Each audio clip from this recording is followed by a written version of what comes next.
오늘은 6장을 할 차례입니다. 그렇죠? 네, 우리 주님의 기도를 하고 시작하겠습니다. 성부와 성자와 성령의 이름으로 아멘. 하늘에 계신 우리 아버지, 아버지의 이름이 거룩히 빛나시며 아버지의 나라가 오시며 아버지의 뜻이 하늘에서와 같이 땅에서도 이루어지소서. 오늘 저에게 일용할 양식을 주시고 저에게 잘못한 일을 저희가 용서하오니 저희 죄를 용서하시고 저희를 유혹에 빠지지 않게 하시고 악에서 구하소서. 성부와 성자와 성령의 이름으로 아멘.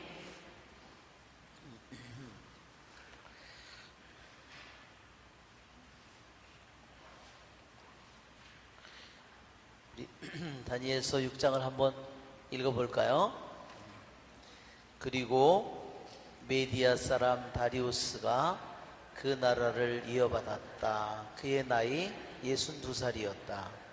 다니엘이 모함을 받다. 다리우스는 자기 뜻대로 나라에 총독 120명을 세워 온 나라에 두루 주재하게 하고 그들 위로 다시 재상 3사람을 임명하였는데 다니엘도 그 가운데 한 사람이었다. 임금에게 손실을 끼치는 일이 없도록 총독들은 이 재상들에게 업무를 보고하게 되어 있었다. 다니엘은 빼어난 정신을 지녀 다른 재상들이나 총독들보다 뛰어났다. 그래서 임금은 다니엘을 온 나라 위에 세우려고 생각하였다. 그러자 다른 재상들과 총독들은 다니엘에게서 나라와 관련된 죄과를 찾아내려고 애썼다. 그러나 그들은 어떠한 죄과나 과실도 찾아낼 수가 없었다. 다니엘이 충실한 사람이어서 아무런 태만이나 과실이 없었기 때문이다. 그래서 그들은 서로 저 다니엘이 믿는 하느님의 법과 관련하여 무엇을 찾아내기 전에는 그에게서 아무런 죄과도 찾아내지 못할 것이다 하고 말하였다. 그리하여 그 재상들과 총독들은 임금에게 몰려가서 이렇게 말하였다. 다리우스 임금님, 만수무강하시기를 빕니다. 나라의 모든 재상 그리고 태수들과 총독들과 자문관들과 지방관들은 임금님께서 법령을 세우시고 금령을 엄하게 만드셔야 한다고 의견을 모았습니다. 임금님, 앞으로 30날 동안 임금님 말고 다른 어떤 신이나 사람에게 기도를 올리는 자는 누구든지 사자굴에 던져야 한다는 것입니다. 이제 임금님 금령을 세우시고 그 문서에 서명하시어 철회할 수 없는 메디아와 페르시아의 법에 따라 그것을 바꾸지 못하게 하십시오. 그리하여 다리우스 임금은 그 금령 문서에 서명하였다. 네, 거기까지만 읽겠습니다. 10절까지만. 네, 우리 다니엘의 6장은 다니엘서 전체의 이제 중간 전반부의 마지막이에요. 우리 한번 우리 보면은 도표를 보면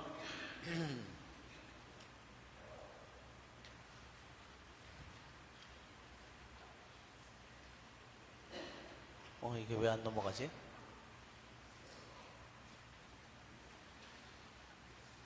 이게 배터리가 없나 왜 그러냐? 왜? 배터리가 없나 보다 이거. 이거 안 나오네. 예, 하여튼 이 전반부에 이것이 끝이에요. 한번 확인해봐. 그리고 여기 보면 다리우스 임금은 나이가 몇 살? 다리우스 임금은 62살. 예, 그리고 그 다니엘은 몇 살 정도 됐을 거라고 추측하죠? 적어도 80이 넘었다. 그래서 여기서 다리우스는 62세라고 하면 여기서 다니엘은 적어도 80이 넘은 80 이상의 나이를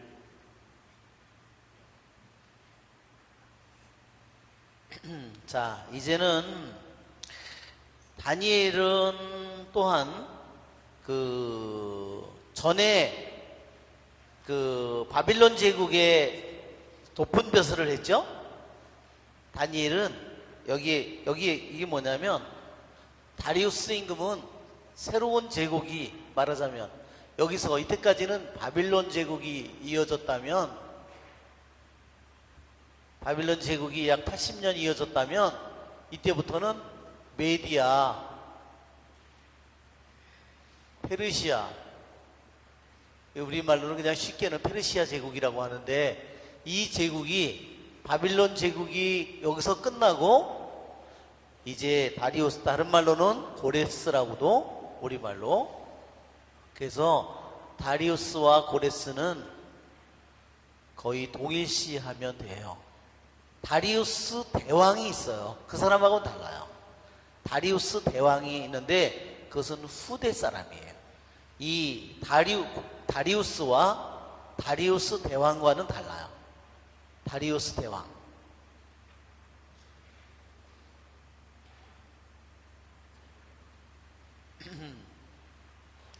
자, 지난번에도 얘기한 것처럼 다리우스는 다리우스의 명칭이 무슨 뜻이라 그랬죠?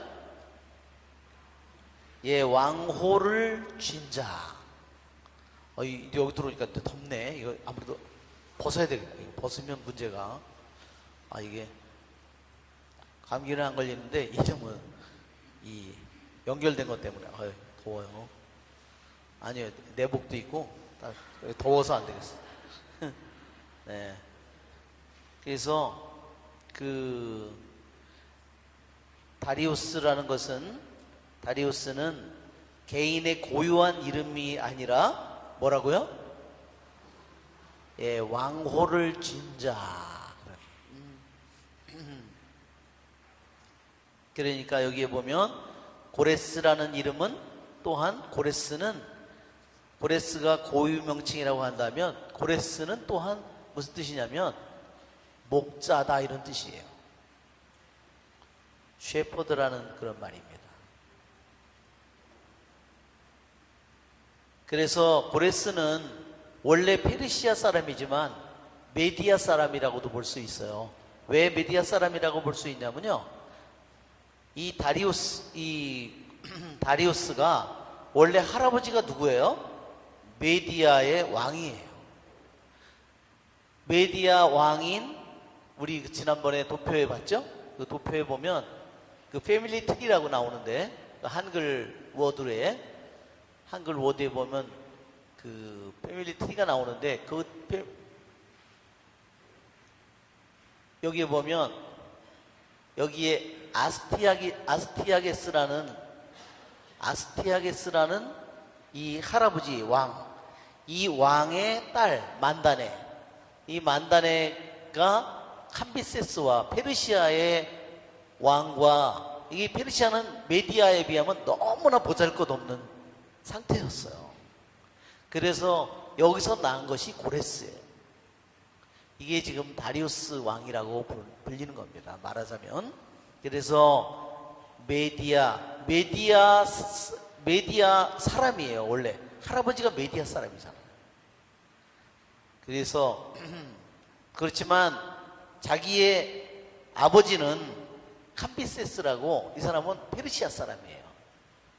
그러니까 두 가지를 다 물려받은 거예요. 메디아와 페르시아의 둘 다 저기를 다 물려받은 거예요. 어머니 쪽으로는, 외가 쪽으로는 메디아 사람이고 외할아버지가, 아버지 쪽으로는 페르시아 사람이고 그런 거죠.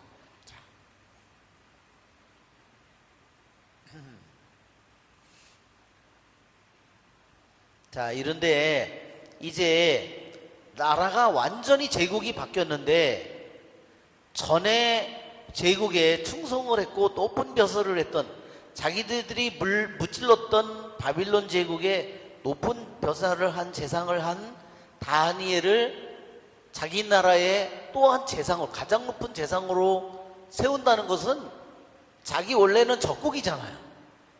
그러니까 불가능한 일인데 어떻게 이런 일이 도대체 벌어졌냐, 이것을 여기서 지금 얘기하는 겁니다. 그렇죠, 여러분? 예.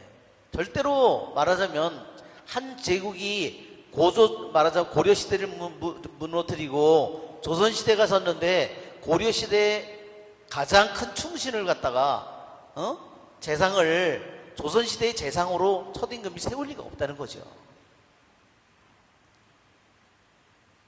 그런데 여기서는 어떻게 해서 다니엘이 그러한 이 제국의 재상으로 임명을 하려고 임금이 그랬을까? 다리우스가. 이유는 우리들이 뭐 너무나 잘 알고 있습니다. 다니엘이 어떤 사람이에요? 빼어난 정신을 지녔다 그랬습니다. 빼어난 정신을 지녔다는 이 말은 뭐냐면요, 그 가장 커다란 이유가 거룩한 영을 지녔다는 겁니다. 그러니까 우리들이 어떤 사람이 막 머리가 아주 뛰어나, 어떤 사람이 정말 공부도 너무너무 잘하고 머리가 너무너무 뛰어나. 그렇지만 하느님의 영이 없으면 어떨까요? 그것은 세상의 영일 뿐이에요. 세상의 영으로는 뛰어나지만 하느님의 영에 대해서는 그는 잘 이해 못해요. 그러니까 다니엘은 우리들이 알고 있는 것처럼 일반 지식도 뛰어나지만 그는 무엇보다도 빼어난 정신을 지녔던 것이 뭐라고요? 세상의 영이 아니라, 세상에 아주 지혜로운 영뿐만 아니라 그는 모든 것 위에, 모든 영들 위에 있는 하느님의 영을 지녔기 때문이다.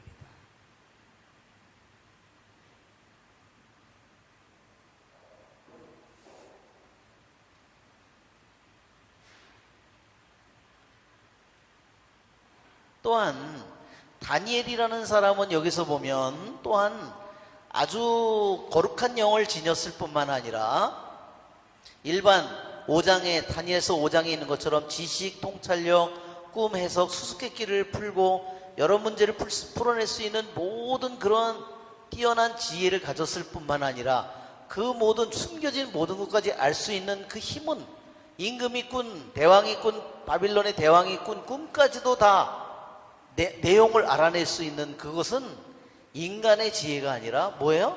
하느님의 영이었다는 겁니다.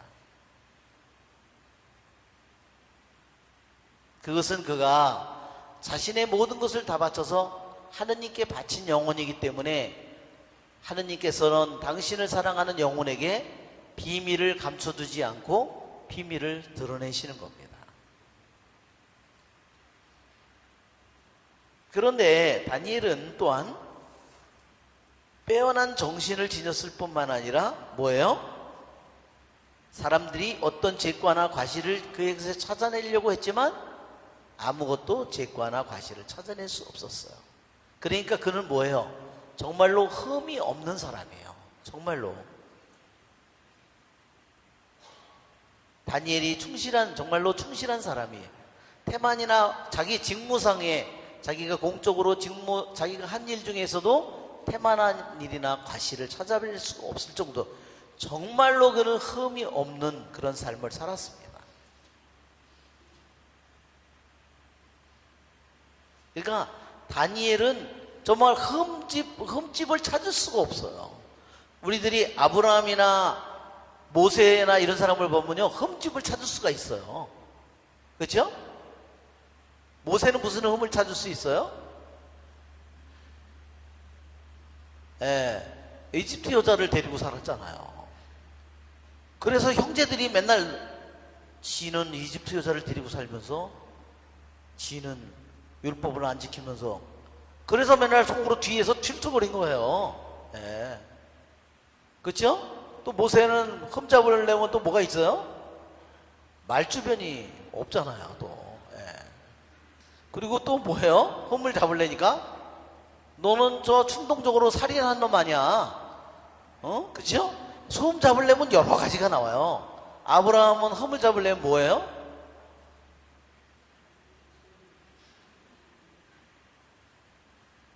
뭐 여자 그 문제도 있지만 뭐예요? 자기 아내 이집트 들어갔을 때 너무 이뻐가지고 할까봐 누이인데요. 예, 자기 누이라고, 자기 오라버니라고. 예. 왜 그랬어요? 자기 죽을까봐. 그렇게, 이렇게, 그렇지만, 이렇게 뛰어난 성인들에게도 흠이 있지만, 다니엘에게는 흠을 찾아볼 수가 없어요. 정말 그것이 정말로 놀라운 부분이에요. 다니엘이. 우리가 청문회 나가면 모세나 아브라함은 끌려 나와서 청문회에 가서 걸릴 일이 많아요. 예. 예. 그렇죠? 예. 그런데 다니엘은 아무것도 찾아낼 게 없어요.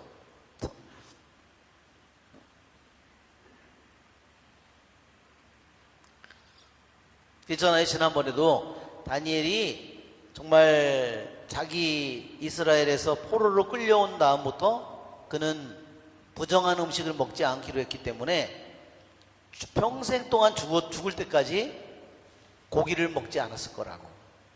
정말 그가 어떤 삶을 살았는지를 우리가 좀 더 미루어 짐작해 볼 수가 있어.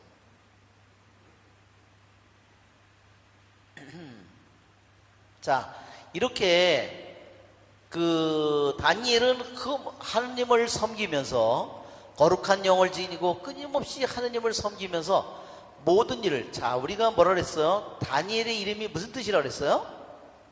다니엘의 이름은 하느님께서 심판하신다. 하느님인 나의 재판관이다. 이런 뜻이에요. 그래서 이 다니엘의 이름이 아주 중요한 거예요. 다니엘의 이름이, 다니엘의 평생 동안 다니엘의 삶은 뭐냐면 바빌론 제국이 아무리 강대하고 아무리 칭송을 받고 자기 자신이 아무리 바빌론 네부갓네자르 대왕의 총애를 받든 뭐든 그는 언제나 첫째가 뭐예요?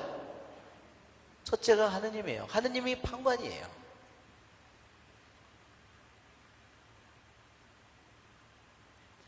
다니엘의 이름의 중요한 의미가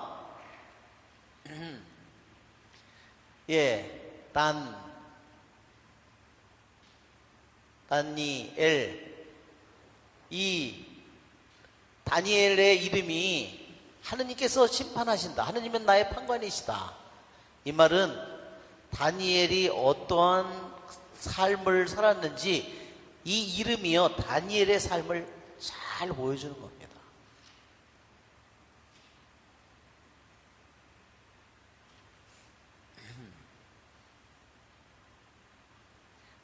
다니엘은 자신이 새로운 제국, 메디아 페르시아 제국에서 높은 벼슬을 꼭 하고자 하는 그런 뜻을 가지고 있지 않아요. 왜? 그때요 그가 그런 일을 할 필요가 없어요. 그는 하느님을 오직 섬기고 하느님이 나의 재판관이니까 그런 일에 휘말리면 자기 자신이 어떤 고통을 겪을지, 왜? 자기를 시샘하는 수많은 사람들이 자기를, 왜? 자기는 메디아 사람도 아니고 페르시아 사람도 아니란 말이에요. 따지면 자기의 영은 어때요?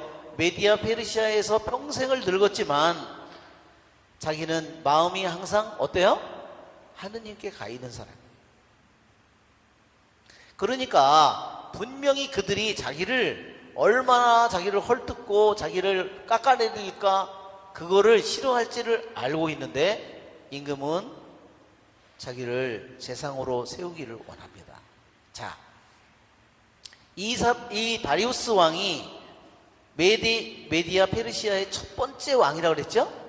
첫 번째 왕은요, 혼란을 새로이 바빌론 제국에서 메디아 페르시아 제국으로 이렇게 이게 완전히 넘어갔기 때문에 이게 이 밑에 있는 백성들이나 민족들에게는 너무나 커다란 혼란이에요. 이 혼란을 빨리 가라앉혀야만, 그리고 질서를 잡아야만 나라를 다 다스릴 수 있어요. 그래서 임금은 어떻게 통치를 하기로 했냐면,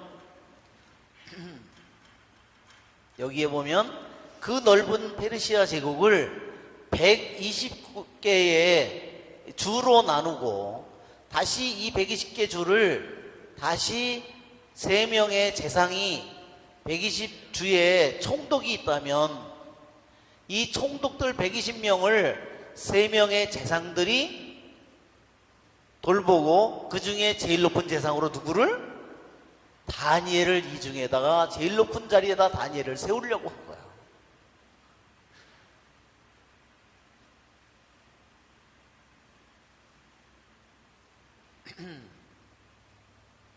왜냐하면 이 총독들이 페르시아 제국은 너무나 크고, 왜? 언어도 다르고 풍습도 다르고 문화도 다르고 이런데 그 사람들을 잘 이 거대한 제국을 한 나라 왕이 제대로 통치하는 건 너무나 어렵기 때문에 각 주의 사정을 잘 알고 있는 총독들을 통해서, 그렇지만 총독들이 부정을 저지르기가 너무 쉽기 때문에 그것을 재상들에게 일정한 시기에 한 번씩 계속해서 보고하고 그 사람 것을 감시하는 역할을 재상이 맡도록 해서 이 제국을 빨리 안정시키기를 원한 겁니다.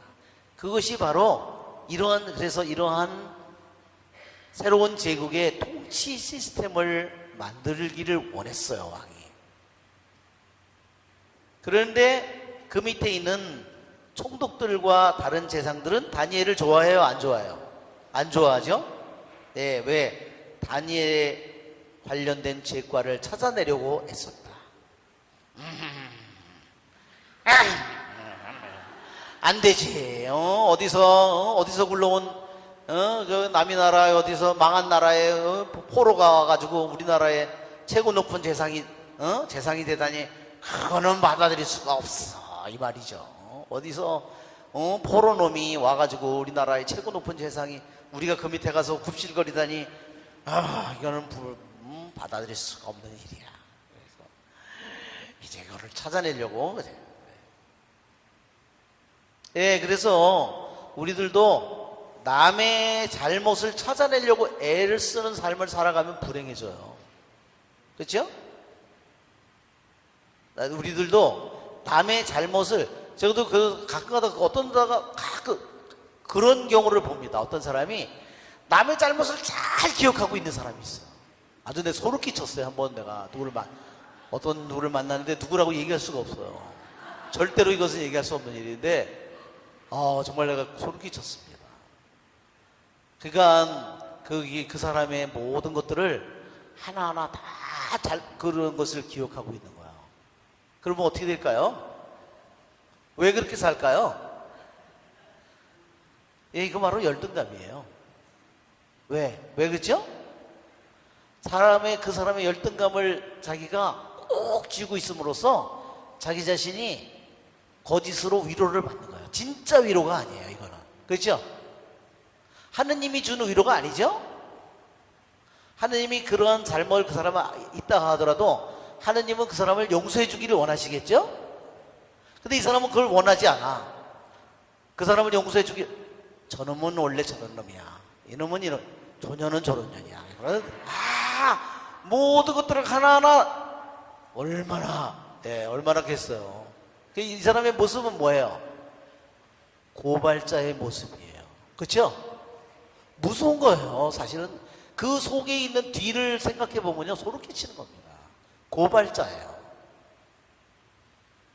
심판자예요, 완전히. 그래서 그것을 비난하고 중상하는 겁니다. 그것은 정말로 무서운 영이에요.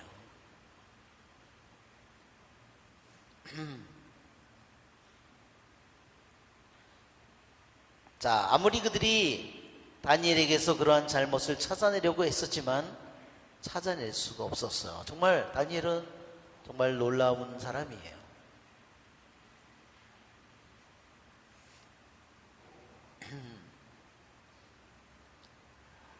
자, 7절에 보면, 6절에 보면, 그래서 그들은 서로 저 다니엘이 믿는 하느님의 법과 관련하여 무엇을 찾아내기 전에는 그에게서 아무런 죄과도 찾아내지 못할 것이다. 즉, 다니엘이 믿는 하느님과 관련된 법에 대해서 무엇을 찾아내기 전에는 다른 죄는 아무것도 과실도 찾아낼 수 없으니까 그쪽에서 찾아보자는 거예요. 그쪽에서 말하자면 함정을 만들어보자 하는 겁니다. 그리하여 재상들과 총독들은 임금에게 몰려가서 말하였다. 다리우스 임금님 만수무강하시기를 빕니다. 뭐냐면 이들이요 이미 계략을 찾아낸 거예요. 그렇죠? 그러니까 임금님한테 가서 임금님 만수무강하십시오 이렇게 충신처럼 얘기하는데 사실은 뭐예요? 그들의 입속에 있는 건 뭐예요? 예, 살모사의 독과 칼이 거기에 숨겨져 있는 거죠. 그렇죠?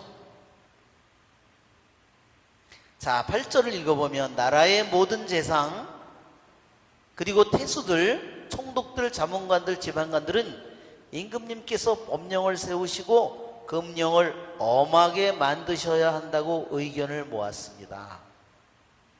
임금님 앞으로 30날 동안 임금님 말고 다른 어떤 신이나 사람에게 기도를 올리는 자는 누구든지 사자굴에 던져져야 한다는 것입니다.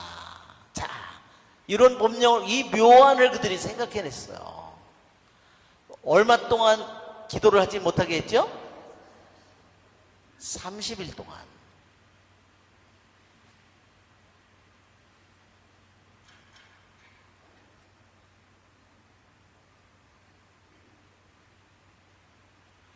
어메, 약을 뿌려야 되겠네. 약을 뿌리면 촥 금방. 예, 아싸라비아. 예. 예, 약을 뿌려야 돼요.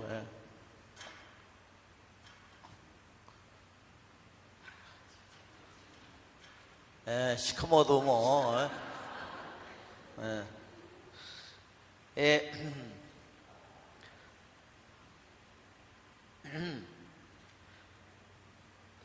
자, 왜 이들이 30일 동안 기도를 못하게 이런 법을 만들었을까? 왜 이런 안을 만들었을까? 30일간 기도를 못하게, 청을 못하게, 청하는 것.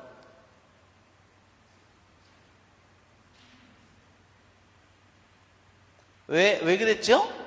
다니엘은 하루에 3번씩 기도를 하기 때문이다. 그건 너무 자기네들이 잘하는 거야. 하루에 3번씩 어디를 향해서? 예루살렘을 향해서. 창문이 예루살렘으로 향해 있었다고 그러죠. 그리고 거기를 향해서 하루에 3번씩 기도를 하는 거야. 절대로 다니엘은 저거를 포기하지 않을 테니까. 왜? 임금보다 하느님을 더 사랑하는 거, 그것이 다니엘이니까 우리들이 그래, 그렇지. 그래서 자기네들이 이제 너는 죽었다. 예. 그들은 이제 아주 그냥 전부 다 태수, 총독들, 뭐 자문관들, 지방관들이 다 다니엘만 빼고 모두 그들이 한편이 됐죠. 왜? 다니엘은 이방인이니까. 메디아, 페르시아 출생이 아니잖아요. 이방인이 볼모잖아. 더군다나 말하자면 노예나 저기로 온 건데, 포로로. 그래서 그들이 똘똘 뭉쳐서 30일 동안 임금님 말고 다른 어떤 신이나 사람에게 기도를 올리지 않은 누구든지, 누구에게만 기도를 해야 돼요? 임금님을 위해서. 예, 임금님을 위해서만. 예. 자, 이게 올갑이에요. 임금님만을 위해서. 자, 임금이 왜 넘어갔겠어요? 임금이 왜 넘어갔겠는지 한번 생각해 보세요. 요놈들이 얼마나 기가 막히게 안을 꾸며냈는지.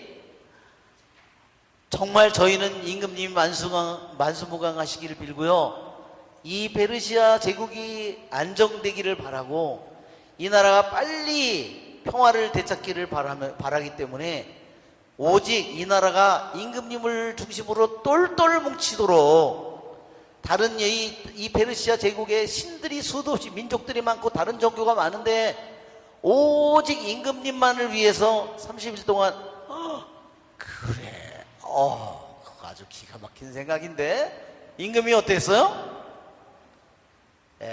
뿅 넘어가죠. 그렇지만 그게 뭐예요? 이게 쥐약이라는 걸 모르는 거예요. 그렇죠?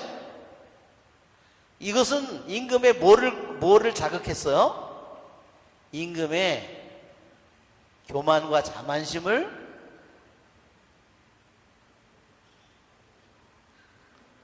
이것을 미끼로 쓴 거예요.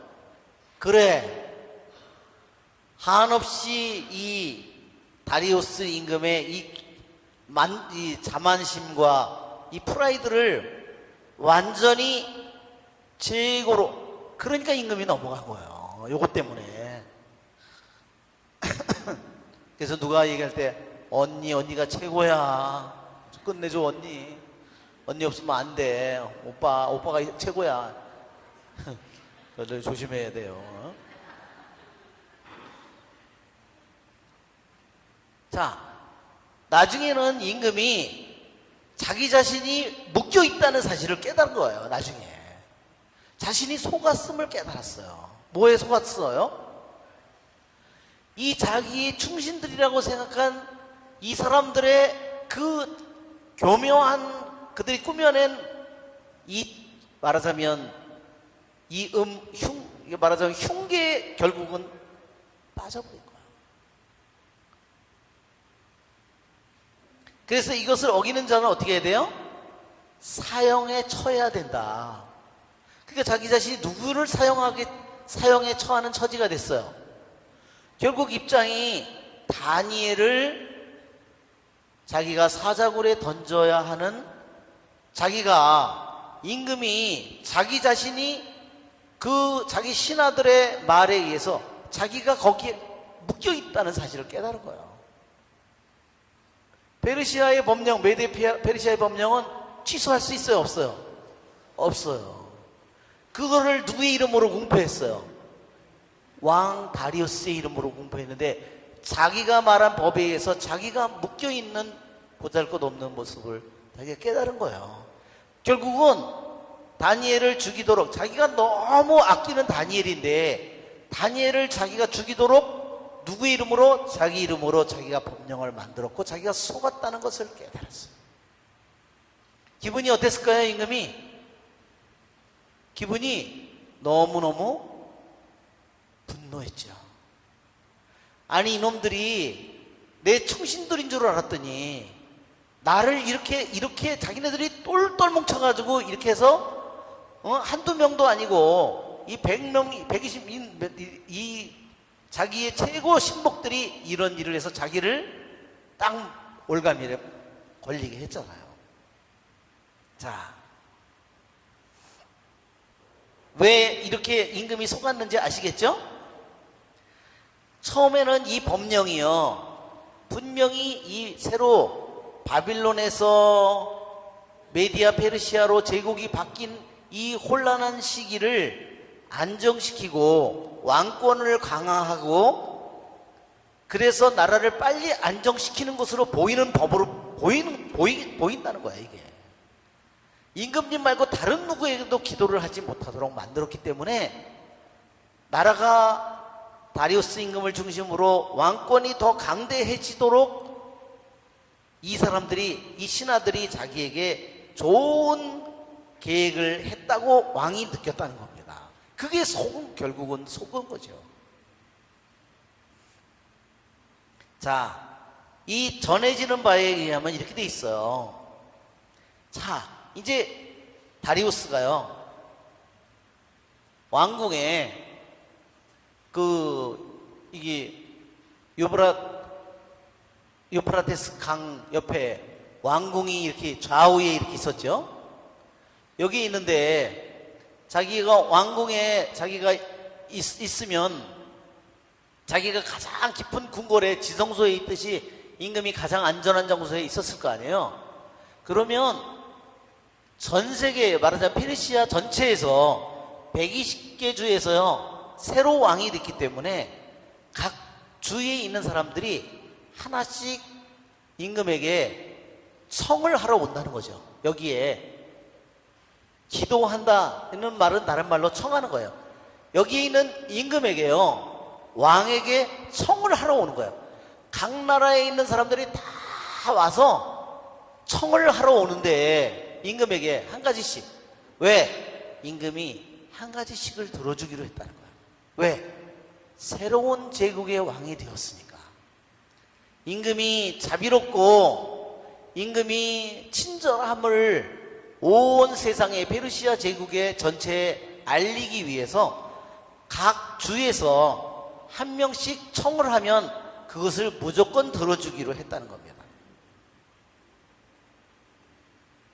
그러면 그 페르시아 온 제국이 어떻게 느끼겠어요? 아, 새로 이전에 바빌론 제국은 너무나 끔찍하고 잔인했는데, 무자비했는데, 새로운 페르시아의 임금은 너무너무 자비롭고, 그러니까 백성들의 마음이 어떻게 되겠어요? 더 충성하고 또 안정된 마음이 커지겠죠? 그래서 어떻게 했냐?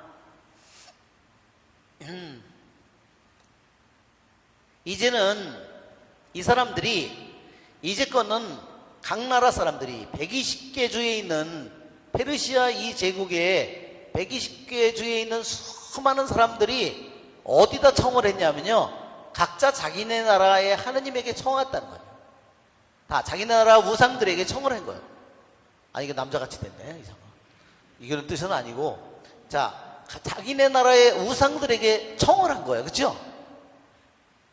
자, 근데 이제 누구에게 한 달 동안 청해야 된다고요? 예, 말하자면 터키 사람은 터키의 신에게, 말하자면 메디아 사람은 메디아의 신에게, 페르시아는 페르시아의 신에게 기도하고 청했다면 한 달 동안은 아무것도 이걸 청하지 말고 자기네 나라 신에게 청하지 말고 누구에게? 오직 페르시아 임금 다리우스에게만 청해라. 그러니까 임금이 뿅 간 거예요. 아주. 그러니까 어때요? 다리우스 임금이 자기네들이 이때까지 믿던 신들보다 더 왜? 자기 신들에게 아무리 기도해도 그런 일이 이루어지지 않았는데, 다리우스 임금이 새로운 나라를 세우면서 자기네들에게 청하는 것들을 하나씩 들어주면 자기네 신들에게 이때까지 기도한 건 이루어지지 않았는데, 다리우스 임금이 한 달 동안 다리우스에게만 기도를 했더니 다리우스 임금이 다 이루어졌다. 그럼 어떻게 되겠어요? 다리우스 임금이 한없이 높아지는 거죠? 그리고 임금의 권위가 올라가는 거예요. 이것이 그들의 계획이었다는 거예요. 뭔지 아시겠죠? 다른 신이나 사람에게 기도를 올리는 자, 다른 신이나 사람에게 청하는 자, 이렇게 돼 있어요. 그가 아주 법령을 정말로 교묘하게 만든 거예요. 임금이 혹하게 빠지게 만든 거예요. 그렇지, 지금처럼 이 제국 전체가 바빌론 왕을 섬기다가, 바빌론 법을 섬기다가 새로운 나라가 돼서 혼란 속에 있는데, 그래, 누구한테 자기 나라 각자의 신들에게 기도하거나 청하지 말고 오직 나한테만 한 달 동안, 어떻게 그런 생각을 했을까? 너무 기특하네. 그 너무너무 충신들이야. 입이 찢어지려고 그랬겠죠. 그러니까 얼른 어떻게 해요? 사자굴에, 그래, 다른 신들에게, 나 말고 다른 신들에게 기도를 하는 그런 놈들은 마땅히 죽어야지. 그래서 이제 서명을 한 거예요. 이제 임금님 금령을 세우시고 문서에 서명하시어 철회할 수 없는 메디아 페르시아 법에 따라 그것을 바꾸지 못하게 하십시오. 네, 그리하여 다리우스 임금은 그 금령 문서에 서명하였다. 네, 서명할 때까지는 어땠어요? 너무너무나 어쩌면 그런, 머리가 비상하구나, 너무나 충성스러운 신하들이구나, 이렇게 생각했어요. 예, 이제 11절 우리가 읽어보면 다니엘이 사자굴에서 살아나오다. 다니엘은 임금이 그 문서에 서명하였다는 것을 알고 자기 집으로 갔다. 그의 집 옥상방 창문은 예루살렘 쪽으로 나 있었다. 그는 이전에도 늘 그러하였듯이 하루에 3번 무릎을 꿇고 자기의 하느님께 기도하고 감사를 드렸다. 네, 그까지만.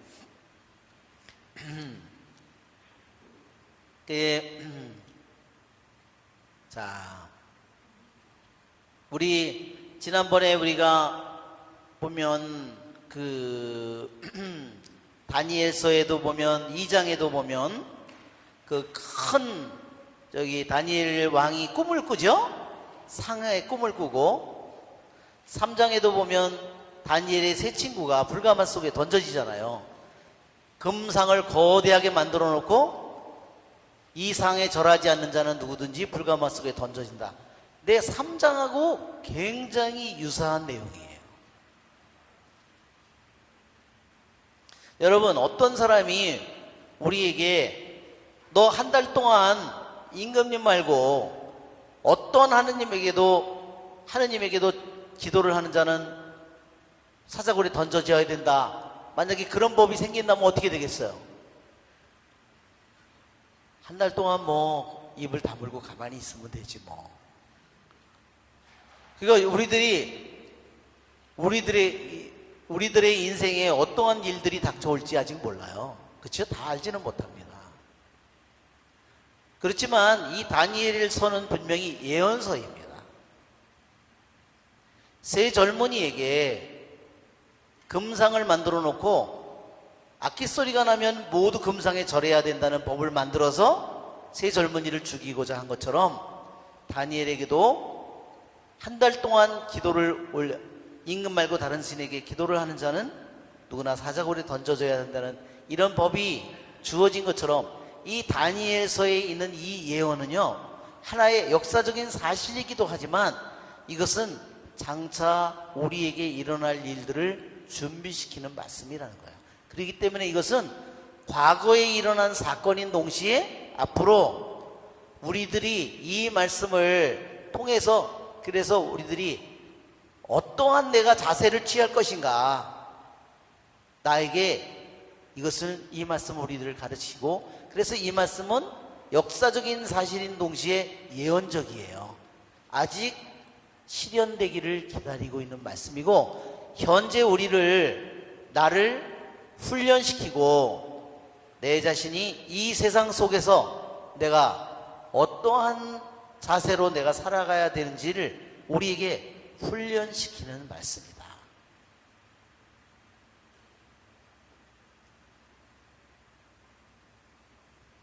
예, 다니엘은 임금이 그 문서에 서명하였다. 임금이 속은 거를 자기를 죽이려고 하는 그 계략에 임금이 속았다는 것을 알았지만 그는 임금에게 화를 내지도 분노하지도 않았어요. 그리고 자기는 어떻게 했어요? 자기 집으로 갔어요. 왜 갔을까요? 그가 기도하기 위해서 갔습니다. 왜? 다니엘은 하느님은 나의 심판관이시기 때문입니다. 왜? 자기가 사자굴에 기도를 해서 사자굴에 던져져야 된다면 자기는 기꺼이 사자굴에 던져지기를 바라면서 그는 집으로 가서 기도하기를 원했기 때문에 집으로 간 것입니다. 그의 옥상방 창문은 예루살렘 쪽으로 나 있었다. 예, 옥상에 올라가서 일을 저지른 사람들이 많았어요. 그렇죠? 예, 다니엘이 옥상에 있을 때 무슨 일을 벌였어요? 부하들은 다 전쟁터에 나가서 싸우고 있는데 무료하네. 그러면서 있는데 어떤 여자가 목욕을 하고 있는데 예, 누드 쇼를 보다가 다니엘이 그렇죠? 옥상방에서 아주 일을 저지르죠.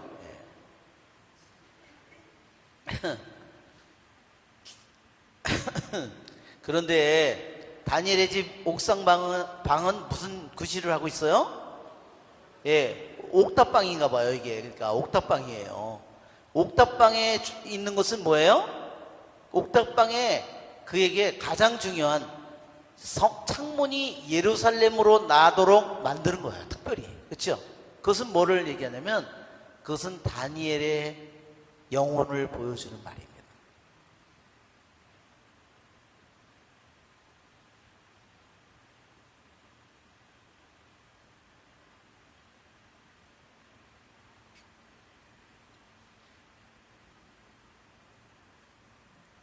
그러니까 옥상방 그 옥탑방에서 말하자면 예루살렘 쪽으로 난 그 창문에서 그는 항상 기도를 했겠죠. 우리 그림을 우리가 한번 보면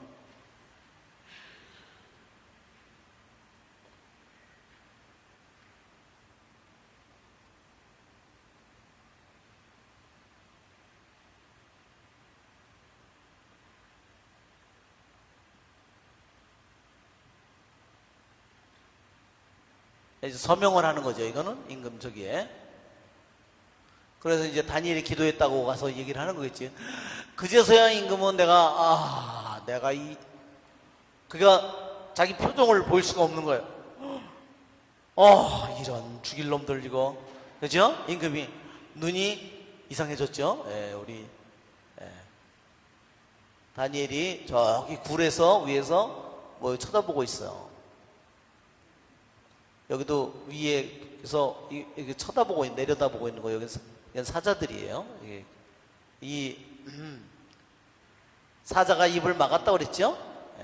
이게 뭐 여기도 보면 이게 다니엘이 기도하는 모습인데 이 저기 때문에 잘 보이지가 않아요. 이거는 훨씬 더 잘 보이네요. 다니엘이 사자굴 속에서 기도하는 모습이에요. 이건 다니엘을 왜 대머리로 그려놨는지 모르겠어요. 무슨 근거가 있는지 없는지는 모르겠는데, 하여튼 다니엘을 대머리로 그려놨어요.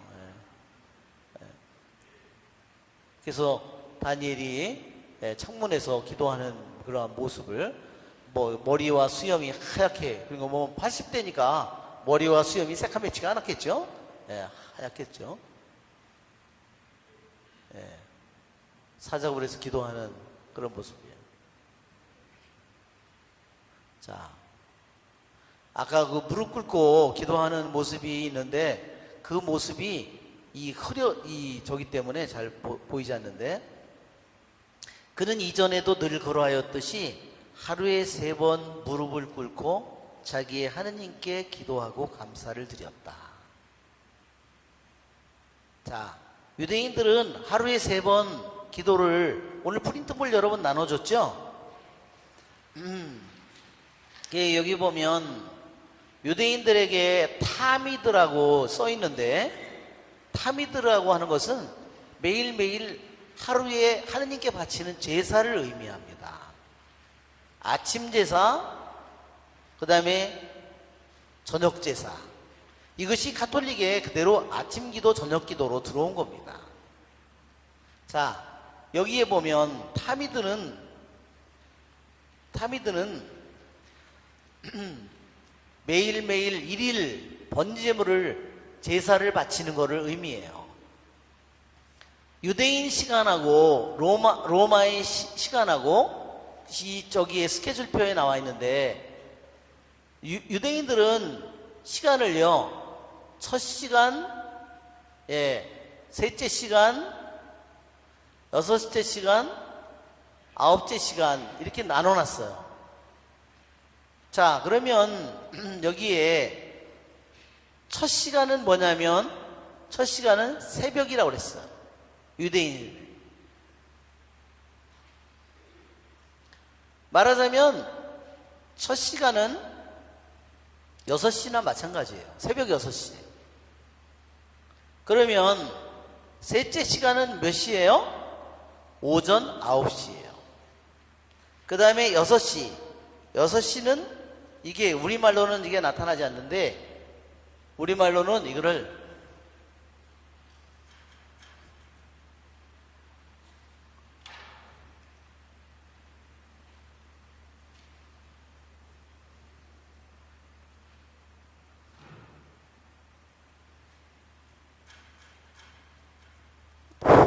어메,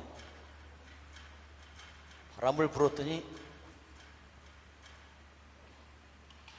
제3시 이렇게 해야 돼요. 앞에 제자가 제3시, 제6시, 제9시 이렇게 된 거야. 자, 이게 3시가 오늘날 우리가 따지면 오전 9시, 이것이 12시, 이것이 오후 3시.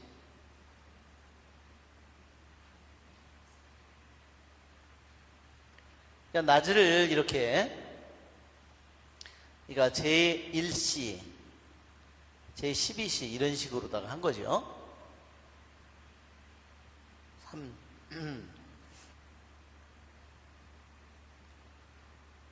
자, 여기 보면 도표를 보면은, 자, 제3시를 보면, 제3시표를 보면요, 제3시 표를 보면 첫 번째 어린 양이 일일 번제물이에요.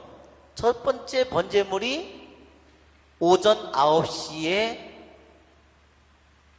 희생제사로 바쳐졌다 그 말이에요.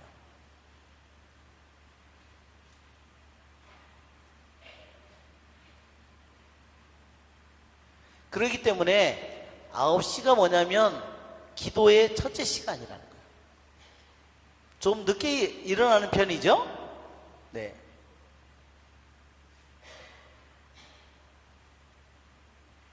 그래서 이때 성전문도 이때 열린다는 거죠.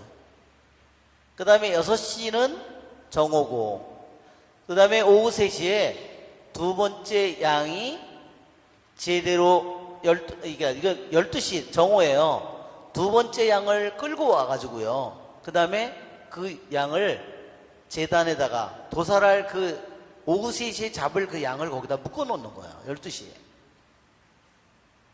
그리고 오후 3시가 되면 두 번째 양 12시 정오에 끌고 와가지고 제단에 묶어놨던 그 양을 그때 잡아서 오후 3시에 바친다는 거죠.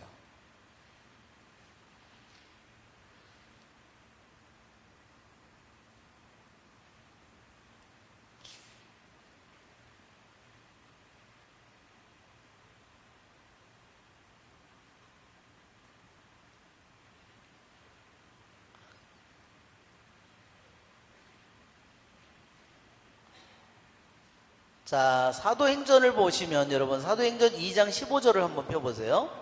사도행전 2장 15절.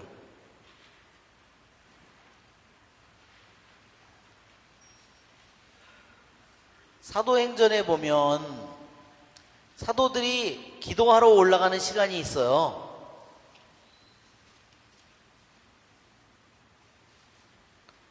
요한 사도행전 2장 15절에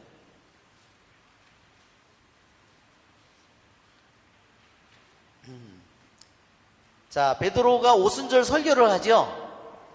제목을 14절을 보면 베드로가 성령을 다락방에서 성령을 가득히 받아가지고 그 다음에 베드로가 11사도와 함께 목소리를 높여가지고 설교를 합니다. 오순절 날에.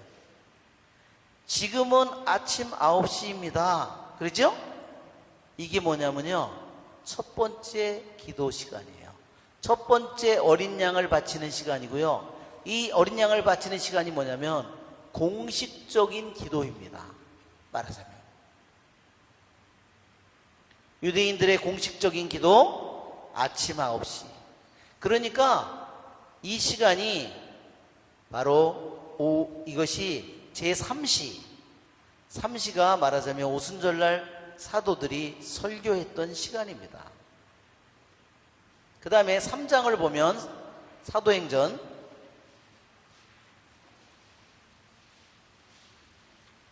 3장 1절을 보시면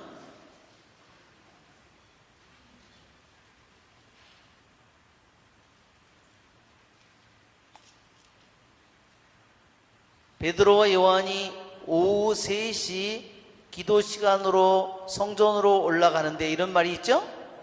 예, 이것이 바로 오후 3시. 이게 몇 시겠어요? 그러니까 이게 제9시겠죠? 9시.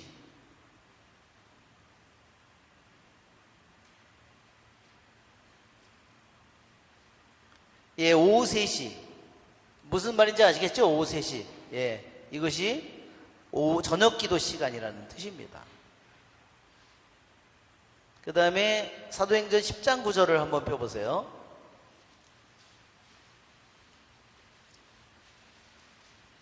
사도행전 10장 9절. 자, 베드로가 환시를 보다.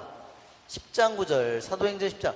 이튿날 길을 가던 그들이 도시에 가까이 이뤘을 처럼 베드로는 기도하러 옥상에 올라갔다. 때는 정오쯤이었다. 이게 제6시를 가리키는 말이에요. 그러니까 여기는 원래는 제6시라고 돼 있을 텐데 우리 성경으로는 다 이렇게 의역을 해서 이렇게 해놓은 거죠. 자, 우리 잠시 쉬었다가 우리 두 번째 하겠습니다.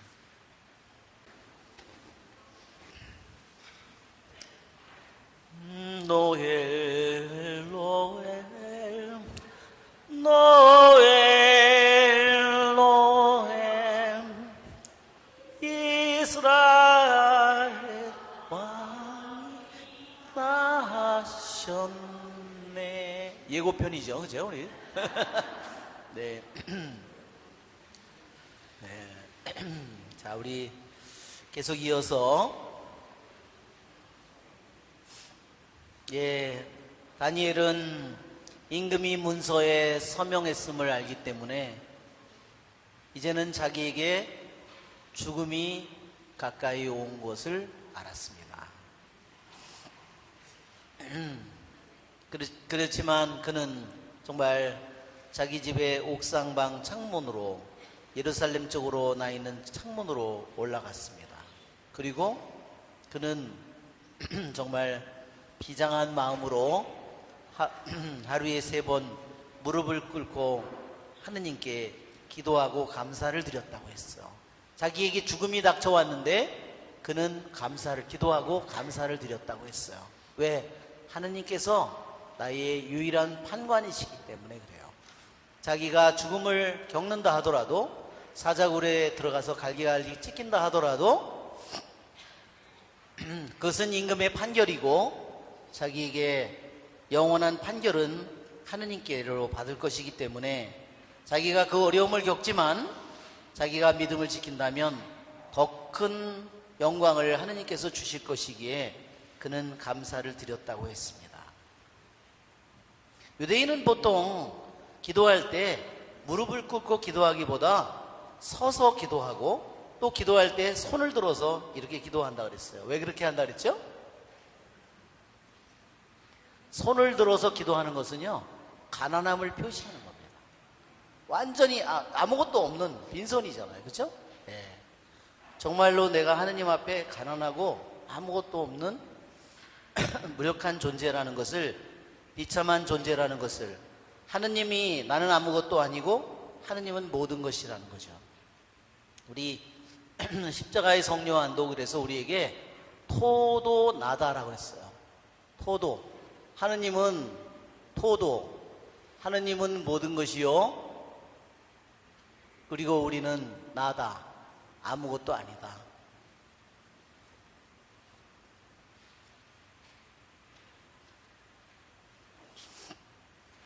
토도, 나다. 그래서 우리들이 이것을 잊어버리면 우리가 겸손을 잊어버리게 돼요. 착각을 하게 돼요.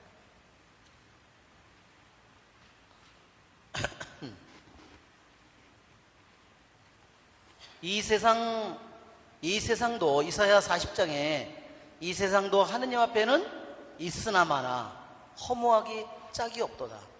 이 온 세상도, 온 인류도 하느님에 비하면 그것은 nothing이라는 거예요. 아무것도 아니라는 거예요. 그게 또도 나다는 우리가 영어로는 everything 말하자면 nothing이란 이런 말이에요. 하느님은 모든 것이고 우리는 이 세상의 모든 것을 다 해도 아무것도, 두레박에 떨어지는 물 한 방울이요, 그렇죠? 천칭에 얹힌 가는 먼지일 뿐이다. 온 세상 민족들도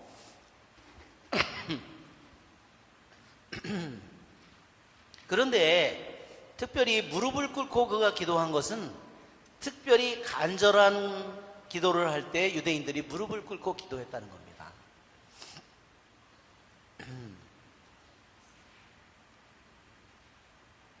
이 무릎을 꿇는다는 말은 히브리어에서 무슨 말에서 나왔냐면 하느님을 찬미하다, 축복하다라는 말은요, 무릎을 꿇는다에서 나왔어요. 그러니까 무릎을 꿇는다는 말하자면 하느님의 축복을 받는 겁니다. 그것이 바로 하느님을 찬미하는 것이고, 그래서 두 가지 뜻이 있다고 그랬죠. 버라카라는 말은 히브리 말로 버락 또는 버라카라는 이 말은 이 바락 또는 이 축복하다, 이것은 축복은요 하느님에게서, 하느님 편에서는 축복이고요 인간의 편에서는요 찬미예요. 이게 그러니까 하느님을 찬미할 때 축복이 나한테 불러오는 거고, 하느님이 축복하실 때 나에게서 저절로 찬미가 우러나오게 되는 거예요. 이 두 가지가 서로 같이 상응하는 겁니다. 내가 그분을 찬미하게 될 때 축복이, 하느님에게서 축복을 내가 불러오게 되는 거고, 하느님이 축복을 하시면 저절로 내 안에서 찬미가 우리 안에서 어떻게 해요? 쏟아져 나오겠죠. 그래서 이것이 두 가지 말이 같은, 하느님 편에서 보면 축복이고 인간 편에서 보면 찬미라고 그랬어요.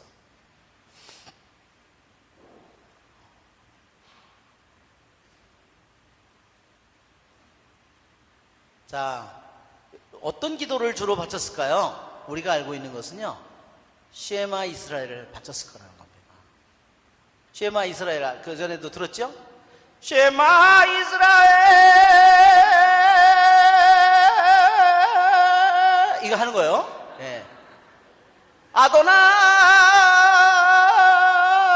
이게 하는, 이 유대인들이 하는 이 기도를 아침, 말하자면 저녁, 점심, 이 기도를 바친 거예요. 이게 유대인들의 가장 중요한 기도. 이 내용은 뭐라고 그랬죠? 신명기 6장 4절이에요. 신명기 6장 4절을 한번 보세요.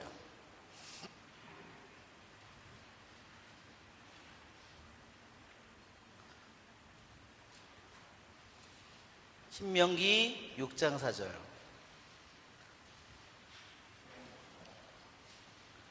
자, 뭐라고 되어 있어요?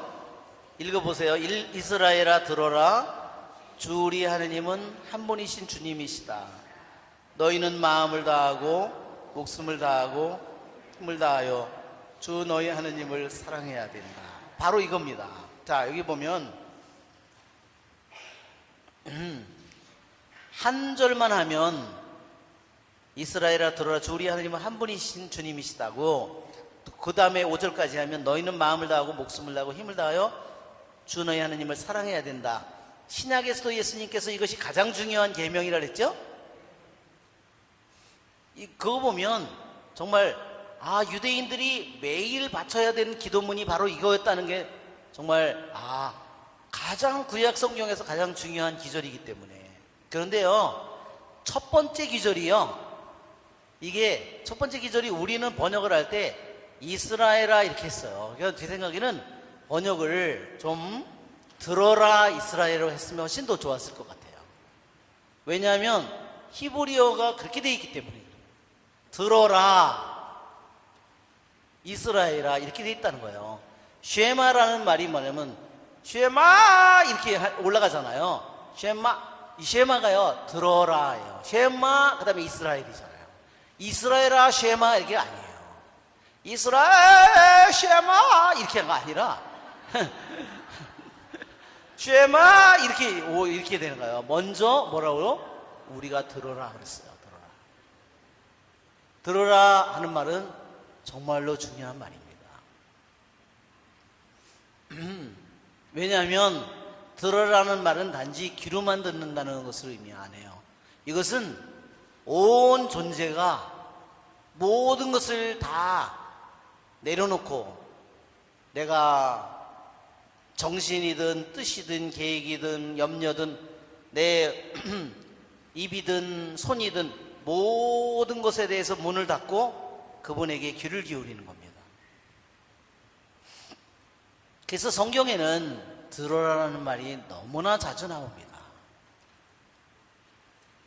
여러분, 내가 기도할 때는 하나님께, 제가 요번에 아이들이 시험을 보는데, 요번에 입사 시험이 있는데 꼭 이루어 주십시오, 그렇게 내 기도를 들어주십시오 그러면서 주님의 기도, 주님의 말씀은 말하든지 말든지, 그러면 그 기도가 이루어지겠어요? 안 이루어져요. 내가 먼저 주님의 기도를 잘 귀담아 들어야 내가 하는 기도도 하느님께서 귀담아 듣는 거라는 거예요. 왜? 이것이 먼저기 때문에. 근데 어떤 사람은 주님의 말씀을 귀담아 듣는 거는 안 하고 내가 하는 것만 내가 귀머거리냐? 그러겠죠? 그러니까 첫 번째 할 거는 안 하고 자기 것만 들어달라고. 그러니까 그런 여자랑 주님이 살면 얼마나 힘들까. 제 생각엔 그런 주님은 머리털 다 빠졌을 것 같아요.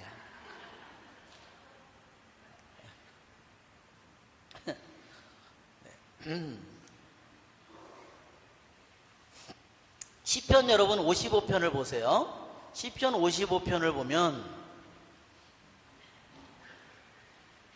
유대인들이 하루에 3번 기도한다는 것이 시편에도 나와요.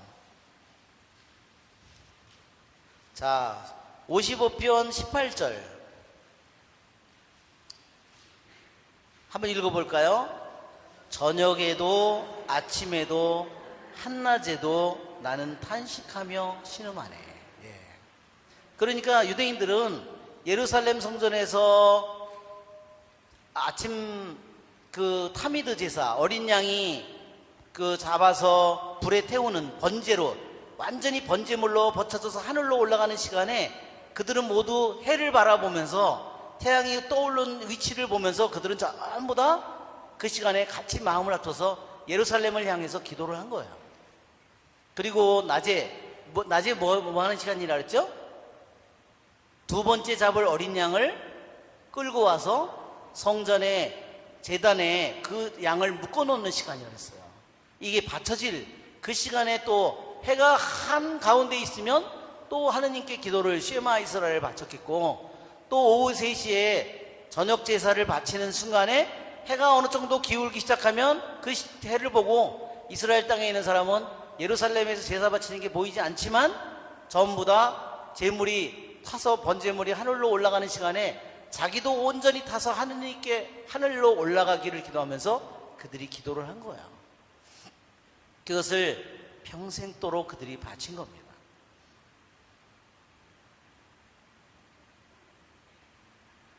자, 여기도 얘기한 것처럼 뭐예요? 3번 동안 기도를, 하루에 3번 기도하는데 뭐예요?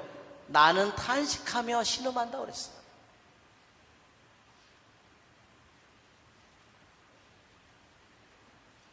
예, 보면 시편 55편에 이 영혼이 얼마나 많은 슬픔과 고통이 많은지 그는 탄식하면서 신음한다고 그랬습니다. 자, 요나서, 자, 시편 55장, 그 다음에 왜 예루살렘을 향해서 기도했을까?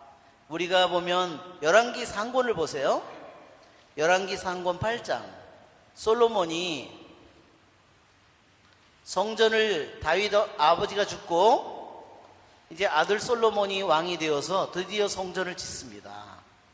성전을 짓고 8장 제목을 보면, 8장의 제목을 보면 성전을 지어서 계약궤를 성전에 모십니다. 성전에 모시고 솔로몬이 기도합니다. 우리 그림을 한번 보면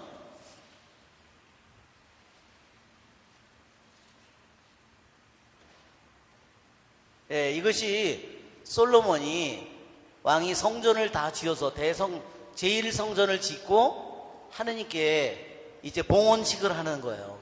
여기 단상에서 기도하는 것처럼 왕이 솔로몬이 여기에 무슨 번제 구름이 올라가고 있고, 이게 성전의 그 정문이죠. 여기에 계약의 궤가 밖에 지금 계약의 궤를 이제 안으로 갖다 집어넣어야 되잖아요. 예, 솔로몬이 손을 들고 기도하고 있는 백성들을 앞에서 기도하고 있는 모습이에요. 이것은 무릎을 꿇고 기도하는 모습이고, 자. 근데 이 솔로몬이 이 기도를 하면서 여기에 기도문이 나오는데 솔로몬의 기도가 8장 22절부터 계속 긴 기도가 이어지는데 46절을 보세요. 열왕기 상권 8장 46절 같이 읽어볼까요? 죄짓지 않는 사람이 어디 있겠습니까? 이 백성도 당신께 죄를 지어 당신께서 그들에게 화를 내시고 그들을 적에게 넘겨주시면 이 백성은 멀거나 가까운 적국의 땅에 사로잡혀가는 신세가 될 것입니다. 그러나 사로잡혀간 땅에서 마음을 돌이켜 회개하고 저희가 죄를 지었습니다.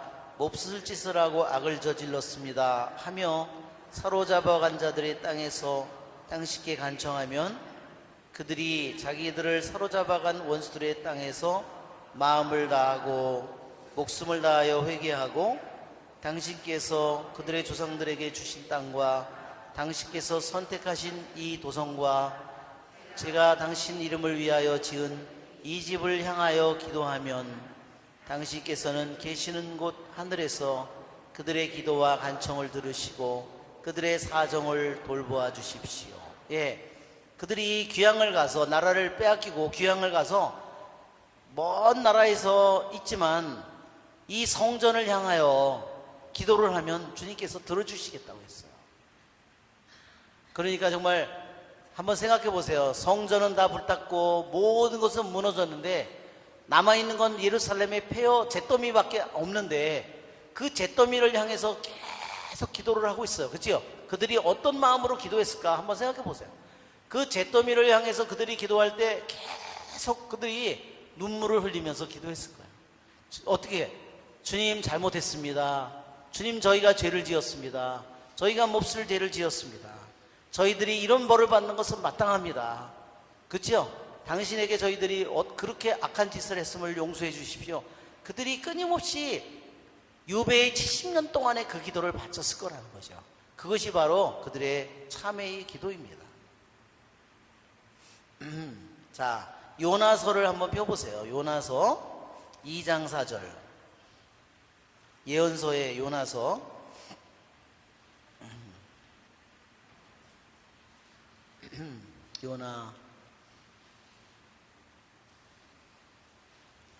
요나가 누군지 아시죠? 요나가 고래 뱃속에 들어가죠? 고래가 꿀꺽 삼켰습니다. 그러니까 고래가 그랬을 것 같아요. 이 고기는 이상한 고기가 있네. 아니 왜 다리가 이게 있어? 이건 이상한 고기잖아. 물고기들은 되게 다리가 없잖아요. 아니 이런 이상한 고기가 있어. 그래서 삼키긴 삼켰는데 껄쩍지근했을 것 같아요.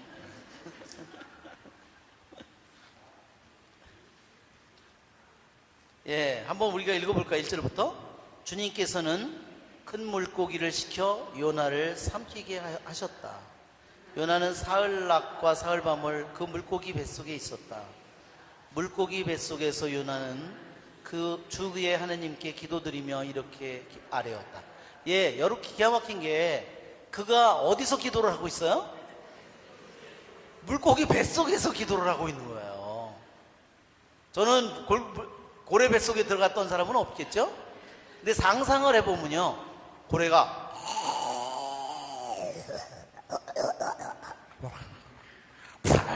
그러면 어떻게 되겠어요? 고래는 일정한 기간 동안 물속에 들어가 있다가 또 물 위에 떠올라야 되죠? 그러니까 이 속에 뭐가 많이 들어있어요. 하니까 산소가 많이 들어있습니다. 그죠? 그러니까 물속에 빠져서 들어갔는데 물속 안에서 산소가 있는 거예요. 그렇죠?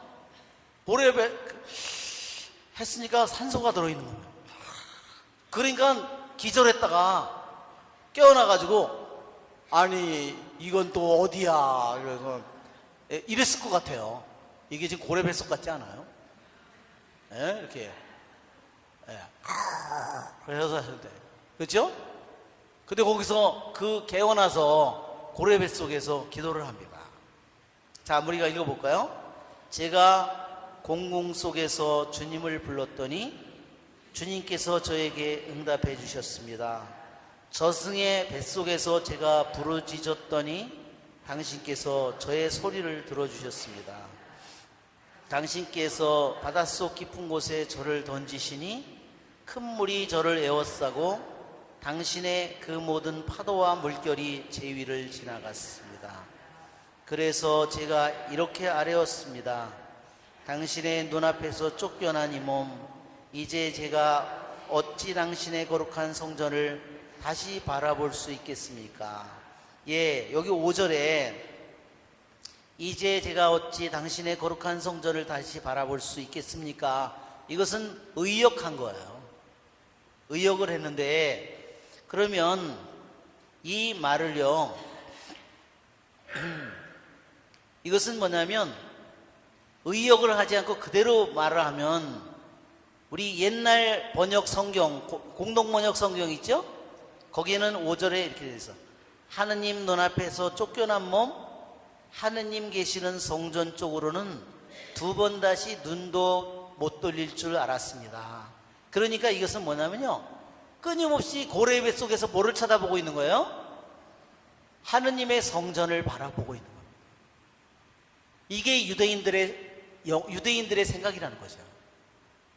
자기가 고래뱃 속에 들어가 있는데 그의 고래뱃 속에 들어가 있는 그의 영혼은 뭐를 바라보고 있어요? 하느님의 성전을 향해서 거기를 바라보고 있는 거예요. 여러분이 우리가 이거를 배워야 되는 겁니다. 그렇죠? 네. 그래서 유대인들이 기도를 하는 시간은 그들의 마음이 막 뛰는 시간이래요. 심장이 막 너무너무 설레어서 심장이 뛰는 그런 시간이라는 거예요. 그리고 비록 고래의 뱃속 속에 자기가 들어가 있어도 그의 영혼은, 우리들도 말하자면 내가 어떤 물에 빠져서 내가 익사를 한다. 그러면 우리들이 죽는 순간에 내가 뭘 바라볼까요? 내가 정말로 신자라면 주님의 이름을 부르고 주님을 바라보겠죠.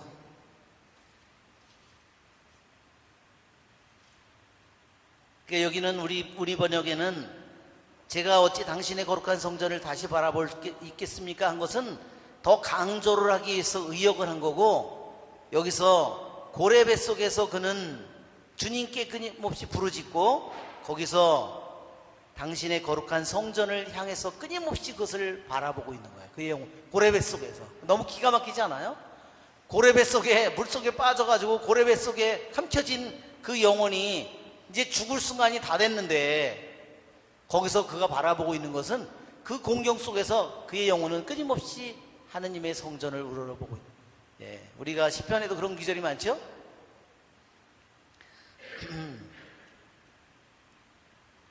자, 정말 너무 기가 막힌 말이에요. 저도 이것을 보고서 너무나 놀랐어요.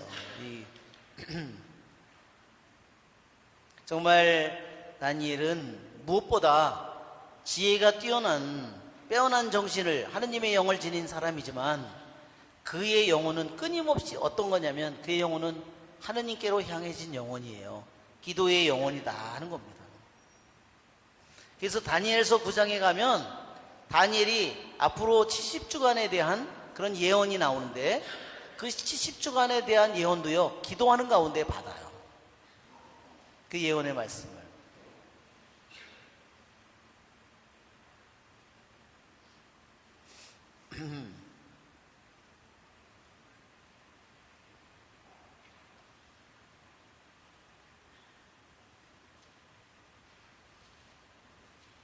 그래서 정말 귀양간 사람들이 70년 동안 무너진 성전과 불탄 성전, 먼지가 된 성전을 향해서 끊임없이 그들이 기도를 할 때 하느님의 마음이 정말 저렸을 것 같아요. 그죠? 그때 사람들이 몰려와 다니엘이 그의 하느님께 기도와 간청을 올리는 것을 발견하였다.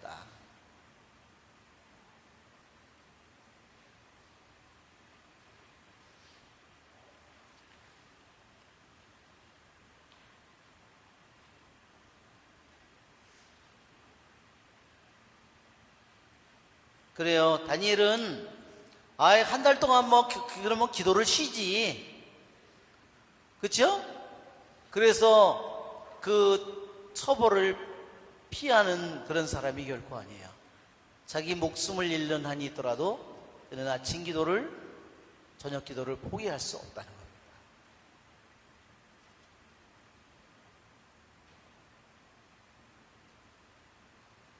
그래서 저도 성사를 이렇게 듣다 보면 그냥 주의를 안 지키는 그런 사람들, 주의를 안 지키는 이유가 뭘까요? 기도를 하지 않는 사람은요, 분명히 주의를 잘 지키지 못합니다. 왜 그런지 아세요? 하루의 생활 속에 기도가 없기 때문에요, 무신론자처럼 살아가는 겁니다. 그렇죠?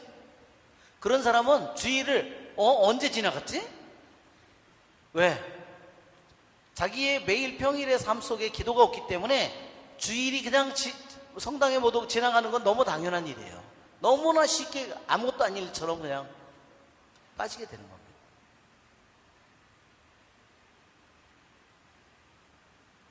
그래서 저도 정말 성사를 들으면 듣고서 제가 물어봅니다. 주일 빠지는 사람, 주일을 못 다닙니다. 매일 어떤 기도를 하고 계시나요? 기도를 안 하고 있습니다. 당연한 거예요. 그래서 주일을 빠지는 것보다 더 큰 문제는 당신의 삶 속에 기도가 없다는 것이다. 하루에 자신은, 하느님은 이미 당신 안에 계시지만 당신은 그분을 외면하고 살고 있는 것이다. 그렇죠? 그러니까 하느님께 바치는 기도의 제물이 없다면 그의 영혼은 이미 죽은 목숨과 마찬가지죠.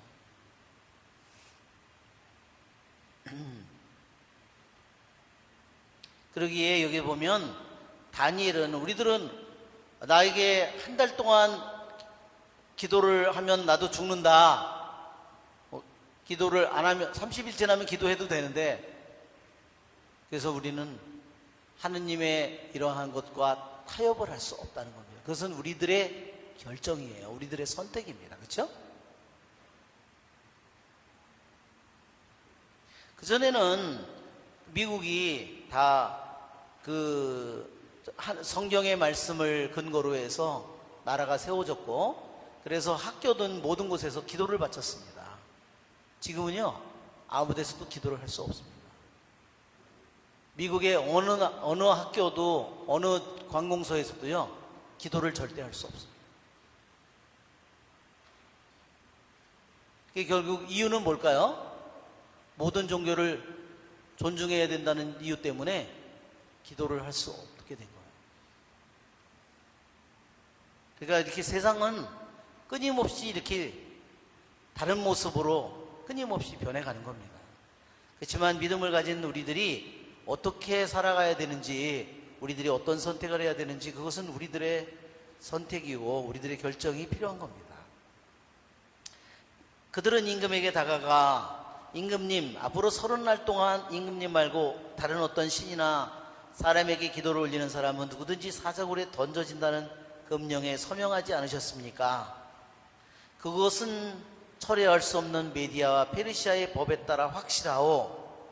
그들이 다시 임금에게 말하였다. 임금님, 유다에서 온 유배자들 가운데 하나인 다니엘이 임금님께 경의를 표하지도 않고 임금님께서 서명하신 금령에도 경의를 표하지 않은 채 하루에 3번씩 기도를 올리고 있습니다. 네, 임금님, 재상 중에 하나인 다니엘이 이렇게 얘기하지 않고 왜 뭐라 그랬어요? 유다에서 온 유배자들 가운데 하나라. 왜 이런 말을 했을까요? 경멸하는 거죠. 정말 포로로 끌려온 놈이 높은 자리에 올라가 가지고 오만하게도 이런 죄를 지었다는 거죠.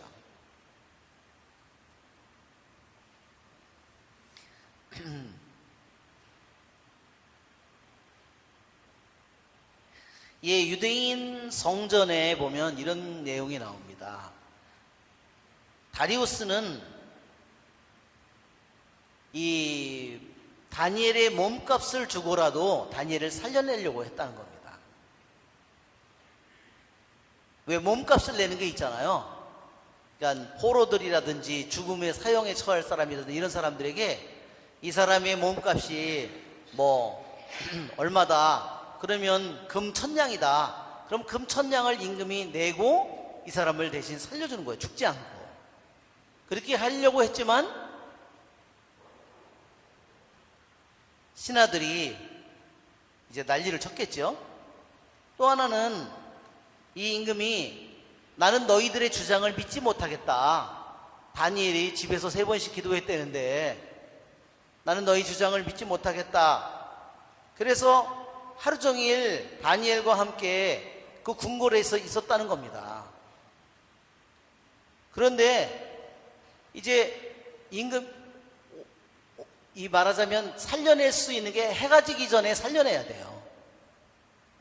임금이 살려낼 방법을 찾기 위해서 임금이 궁궐에서 계속 이 사자굴에 던지는 것을 미루고 계속 곰곰이 생각하고 있었는데 기도 시간이 되자마자 다니엘이 뭘 했어요?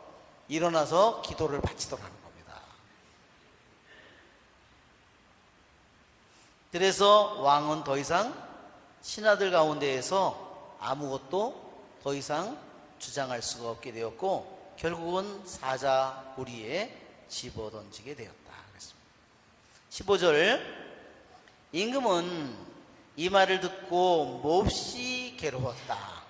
이 말이요 베시라고 비시 또는 베시라고 그러는데 히브리 말로는 비에시 이렇게 비에시 이 말은요 꼭 괴로웠다는 말보다는요 화를 냈다는 말이 가까워요. 근데 누구한테 화를 냈을까요? 이것은요 다니엘에게 화를 낸 게 아니에요. 왜? 다니엘이 정말로 훌륭한 사람이라는 걸 알고 정말로 하느님의 영을 지닌 사람이고 하느님을 정말로 충실히 사랑하는 사람이라는 걸 알고 있고 아무런 흠잡을 데가 없는 사람이라는 걸 알아요. 누구에게 화를 낸 거냐면요 자기 자신에게 화를 냈다. 왜? 이러한 계략을 꾸민 그들의 관계를 자기에 대한 충성으로 잘못 알고 그래 맞아 이렇게 충성스러운 부하들이 있으니까 자기가 착각을 하고 거기에 서명을 해서 결국은 누굴 죽이게 됐어요? 자기의 가장 귀한 사랑하는 부하를 이를 처지에 놓였다는 겁니다. 그래서 왕은 자신에게 분노했다. 그리고 그것을 계략을 꾸며낸 그들에게 분노했죠.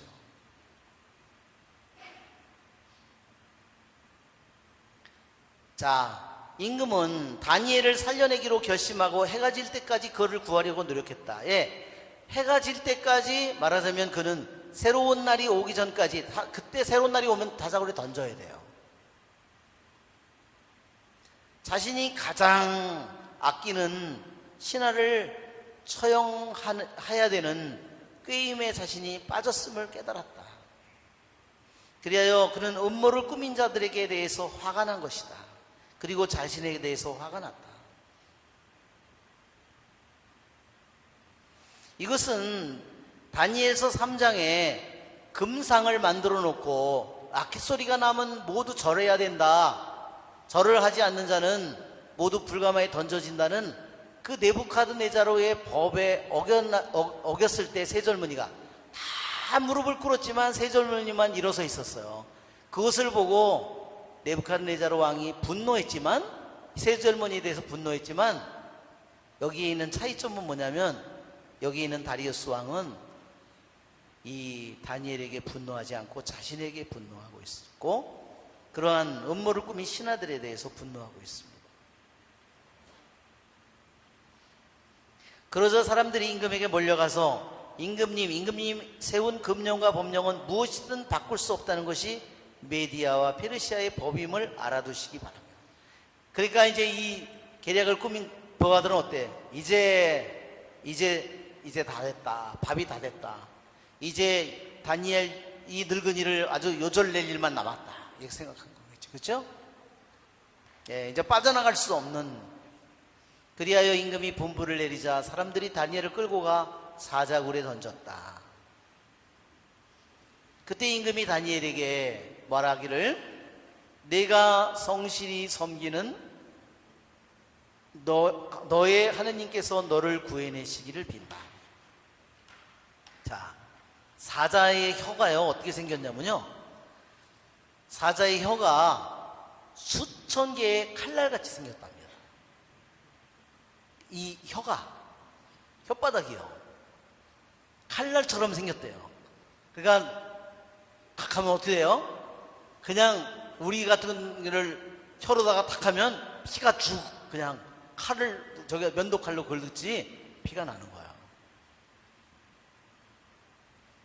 자, 여기 임금이 말하느냐면 내가 성실히 섬기는 하느님께서 이랬어요. 너를 구해내시기를 빈다. 즉 이것은 무슨 소리냐면 나는 이 페르시아의 대왕이지만 너를 구해낼 힘이 없다. 너를 구할 수 있는 분은 누구예요? 하느님이다. 그러니까 정말 이것은 놀라운 말이라는 겁니다. 이 다리우스 왕이 어때요? 자기가 이미 이사야서에 나와 있는 44장 45장에 이미 이사야 예언서에 나왔다 그랬죠? 예. 그래서 어떻게 해서 이 바빌론, 난공불락의 바빌론 성을 무너뜨릴 수 있는지 강물이 마르게 하리라 그랬죠?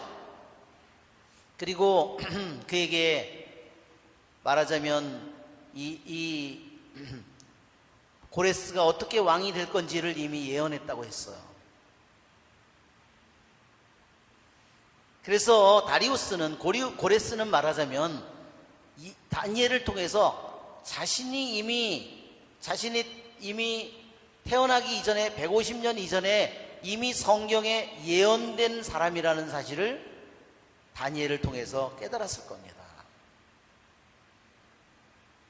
이것은 임금이 다니엘을 통해서 하느님을 고백하는 모습이라는 거죠. 여기에서 또 뭐냐면 내가 성실히 그랬어요. 성실히. 여기에 성실이라는 말은 히브리 말로 테디라라고 그러는데 이 테디라라는 말은 무슨 뜻이냐면요, 언제나 이런 뜻이에요. 언제나, 어느 순간에나. 테디라는 말은 성실이라기보다 언제나 어느 순간에나 그러니까 하느님을 섬기는 것은 어느 한순간의 일이 아니라는 거예요. 이것은 뭐냐면 하느님이 어떤 분인지를 이 왕이 알고 있다는 거예요. 왜? 하느님은 영원하신 분이기 때문에 언제나 끊임없이 하느님을 섬겨야 된다는 겁니다. 그 하느님은 언제나 어느 순간에나 하느님이라는 거예요. 사자굴에서 너를 구해내는 것은 왕이 아니라 오직 하느님이시다. 왜? 자기는 구하려고 아무리 했지만 자기가 선포한 메데 페르시아의 법을 자기 자신이 철회할 수 없고 그 법을 어길 수가 없고 그 법으로부터 자기 자신이 자유로워질 수가 없어요.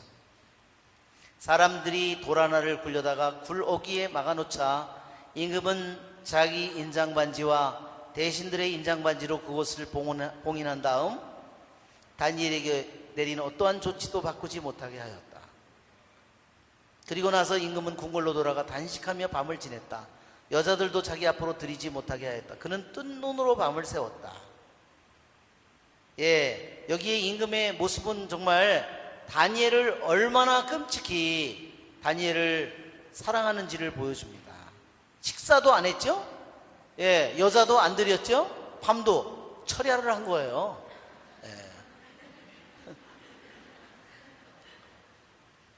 예. 여기에 그러고 나서 임금은 궁궐로 들어갔다 그랬는데요. 이게 궁궐이라고 우리말로는 번역되어 있지만 히브리 말로는 이게요, 헤칼이에요.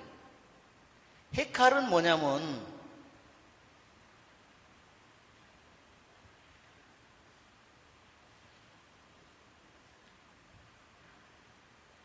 이 말은 이것은 뭐를 가리키냐면요, 신전을 가리키는 말이에요. 궁궐이 아니라 신전을 가리키는 말이에요.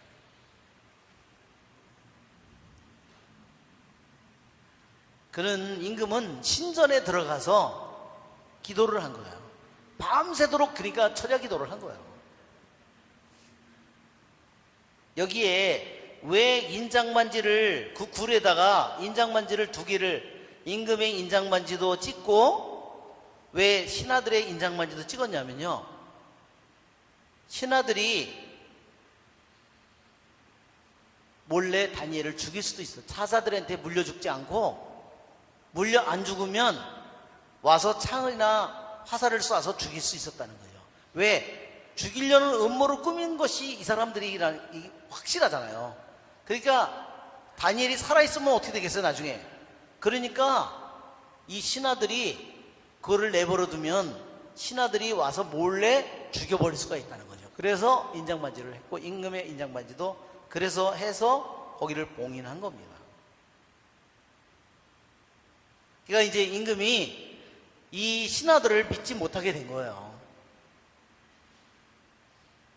새벽에 날이 밝자마자 임금은 서둘러 사자굴로 갔다.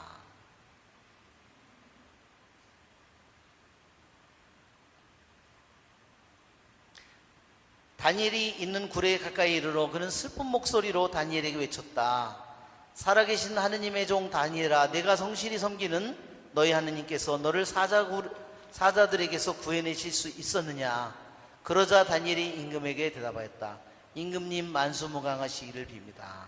저희 하느님께서 천사를 보내시어 사자들의 입을 막으셨으므로 사자들이 저를 해치지 못하였습니다. 예, 사자들이 그 혀로다가 한번 핥으면 어떻게, 예, 사자를 막 갑자기 만나면 어떻게 될까요, 우리가? 예, 남자들도요, 사자를 만나면 바지다 오줌 싼다네요. 그러니까 등치는 이만하고 하면은 그냥 바지를 싼다 이죠. 그리고 그런 얘기도 있잖아요. 어떤 사람이 사자를 만났는데 무릎을 꿇고 살려달라고 기도를 했는데 눈을 떠보니까 사자가 자기를 아직 안 잡아먹었더래요. 그렇죠? 왜 안 잡아먹었어요? 사자가 기도를 하고 있더래요. 내 기도가 이루어졌구나. 그런데 사자가 이렇게 기도했답니다. 주여 은혜로 내려주신 이 음식과 저에게 강복하소서 우리 주 그리스도를 통하여 비나이다. 그 다음에는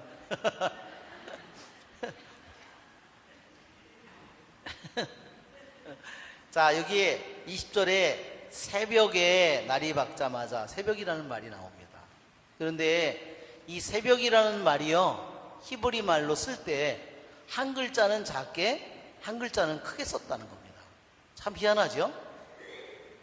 이거를 히브리 말로 새벽이라는 말을 쉐파르파르인데, 쉐파르 파르, 예, 쉐파르파르. 근데 여기 보면 파라는 발음이요, 이게 새벽이라는 말인데, 쉐파르, 이게 히브리 말로. 근데 여기에 파자가, 이 새벽이라는 말에 이 파자가 2개 들어있는데요, 일부러 쓸 때 첫 글자를 이쪽에서부터 시작하잖아요. 이 단어가 첫 글자는요, 첫 번째 파를 작게 쓰고 요거를 아주 작게 쓰고요, 이 파를 아주 크게 썼다는 거예요. 이렇게 말하자면 이걸 크게 쓰고, 두 번째 파는 이게 유대인들이 왜 어떤 글자를 하나 더 작게 쓰고 크게 쓰고 하는 거, 그때 그 왜 우리 지난번에도 에스텔에서 공부했죠? 여기에 보면요, 왜 새벽에 그러냐, 이 파는요 입을 의미하는 말이라는 거예요.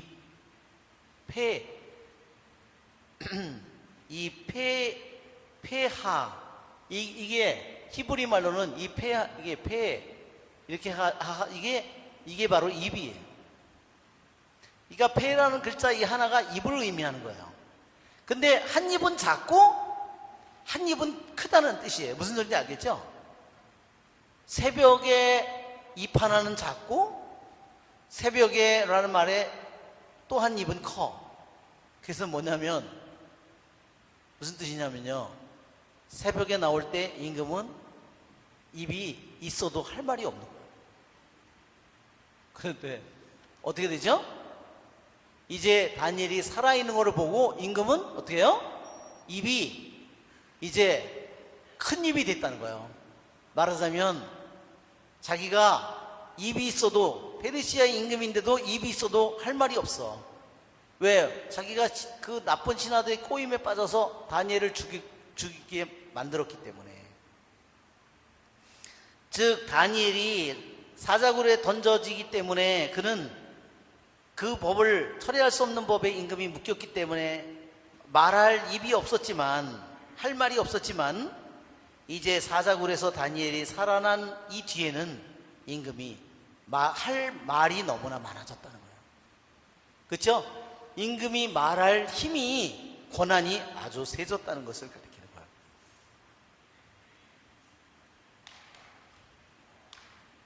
보통 임금은요, 페르시아 임금은 9시에 일어났다는 겁니다. 유대인이 아침 기도가, 그러니까 왜 9시냐? 유대인들도 아침에 9시에 늦게 일어났다는 거죠. 그러니까 그쪽 중동 사람들이 뭐 보면 되게 아침에 늦게 일어나요. 유럽이나 이런 데도 보면. 그렇죠? 그런데 여기에 보통의 9시에 일어나는 거 정상이라면 여기에 임금은 몇 시에 일어난 거냐면 오전 6시에 일어났다는 거야. 꼭두 새벽에 일어났다는 겁니다.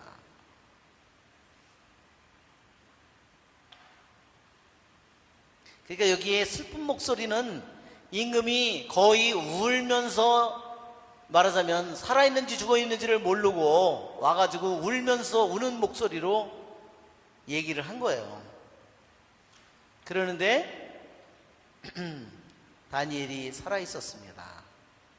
하느님께서 천사를 보내시어 사자들의 입을 막으셨다. 이것이 히브리서 11장에도 나오는 말입니다. 우리가 히브리서 11장을 한번 펴볼까요?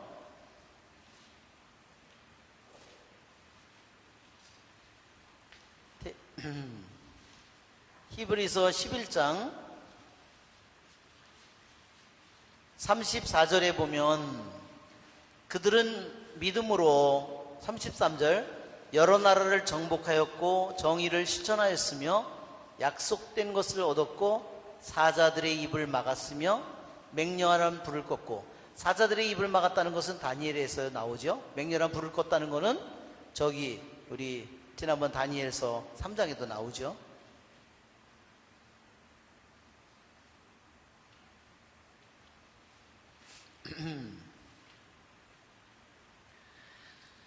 제가 그분 앞에서 무죄하다는 사실이 드러났기 때문입니다. 그리고 임금님, 저는 임금님께도 잘못을 저지르지 않았습니다. 임금은 몹시 기뻐하며 다니엘을 굴에서 끌어올리라고 분부하니 사람들이 그를 굴에서 끌어올렸다. 다니엘에게는 아무런 상처도 보이지 않았다. 그가 자기의 하느님을 믿었기 때문이다.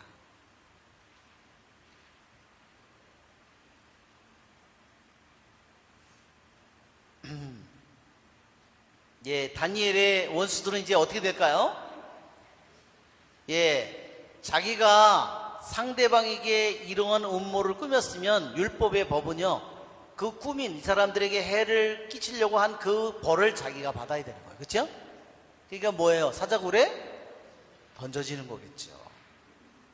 임금은 분부를 내려 악의로 다니엘을 고발한 사람들을 끌어다가 자식들과 아내들과 함께 사자굴 속으로 던지게 하였다. 그들이 굴바닥에 채 닿기도 전에 사자들이 달려들어 그들의 뼈를 모조리 부수어 버렸다. 예, 그래 밤새 사자들이 잡아먹지 않고, 그래서 임금이 다니엘을 끌어올리라고 끌어올렸는데 신하들이 그랬다는 겁니다. 이거는 기적이 아니다. 그럼 뭐 기적이 아니면 뭐냐 그랬더니 사자들이 너무 배가 불러서 안 잡아먹었다. 그러면 그럼 너를 집어넣어 보겠다. 집어 던졌다는 거죠. 네. 정말 웃기죠? 네. 네, 오늘은 벌써 30분이 넘어서 오늘은 여기까지만 해야 되겠습니다. 영광이 성부와 성자와 성령께 성부와 성자 성령의 이름으로 아멘.